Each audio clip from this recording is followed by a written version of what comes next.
그래서 방향성을 푸시할 수 있습니다. 그러니까 처음 전까지 아까 말씀드렸던 T1하고 T2 나와 있으면 T2까지는 한 방향이니까 속력과 속도의 의미가 없어요.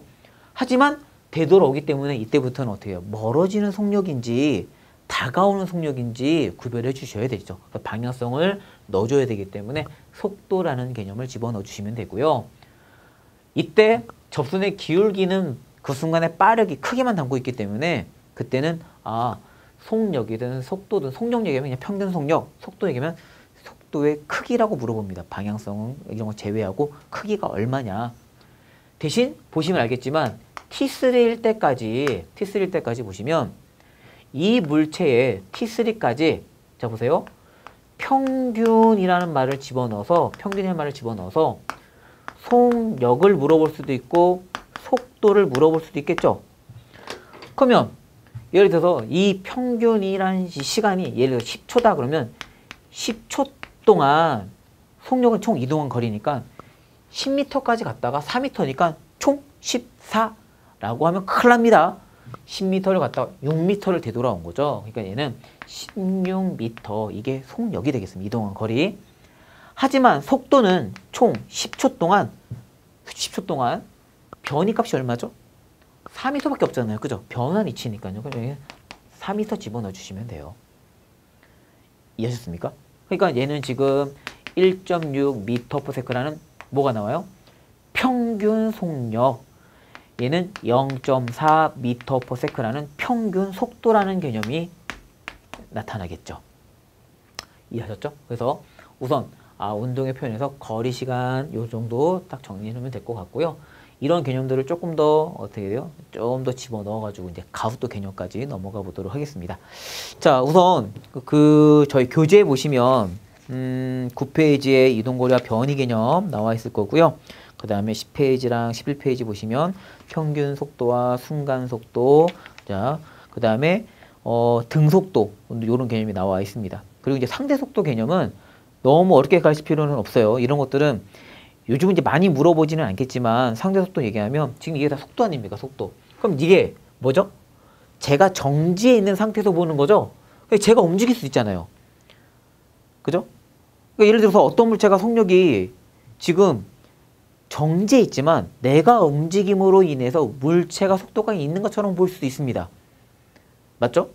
위치가 계속 변할 테니까요. 제 입장에서는. 그래서 그런 것들을 이제 물어볼 때 이제 상대 속도의 개념을 집어넣는데 상대 속도는 책에 나와 있으니까 좀 간단하게만 좀 정리를 한다면 여기다가 정리를 해드릴게요.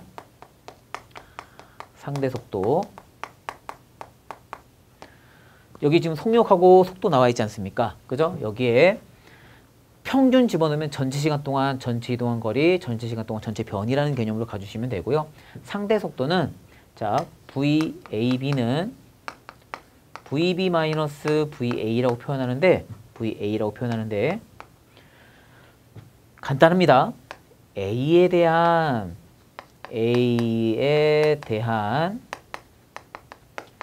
B의 상대 속도라고 표현하거든요. 문제 이렇게 나오겠죠. 대신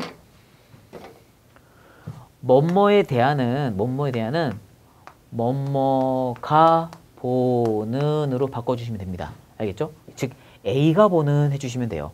그럼 A가 보는이라는 건 말 그대로 A가 관측자라는 거죠. 근데 내가 보고 있으면 나가 되는 겁니다. 그죠? 그래서 A를 나, B는 관찰 대상이죠. 그러니까 결국은 누구에서 누굴 빼느냐? B에서 A를 빼는 거니까 남에서 나를 빼는 겁니다. 대신 속도는 스칼라예요, 벡터예요? 벡터죠. 방향성이 들어있으니까 반드시 플러스나 마이너스의 부호를 집어넣어 주셔야 돼요. 그때 항상 기준 방향은 납니다. 내가 가는 방향을 기준으로 그냥 플러스로 잡고 관측하는 대상이 나랑 같은 방향이면 같은 부호 플러스 넣어주시면 되고요. 거기에 부호가 반대일 땐 음수를 넣어주시면 돼요. 알겠죠? 그러니까 방향이 반대이면 음수를 넣어주시면 됩니다. 그러니까 예를 들어서 간단하게 얘기한다면 책에도 많이 나와 있겠지만 예를 들어 제가 A라는 물체가 이쪽 방향으로 10m/s의 속력으로 가고 B라는 물체는 이쪽 방향으로 10m/s의 속력으로 가고 있다면 같은 방향이죠? 얼마 보이죠? 둘은 똑같은 속력으로 움직이니까 정지해 있는 것처럼 볼 겁니다. A랑 B의 이 둘 사이 거리가 변화가 나타나지 않을 테니까요. 되게 상식적인 부분이죠. 그걸 그냥 공식으로 표현해 준 겁니다. 그죠? 남의 속력은 플러스 방향이니까요. 플러스 10 빼기 나도 기준 방향 플러스를 10으로 가죠? 얼마 나오죠? 0 나오잖아요.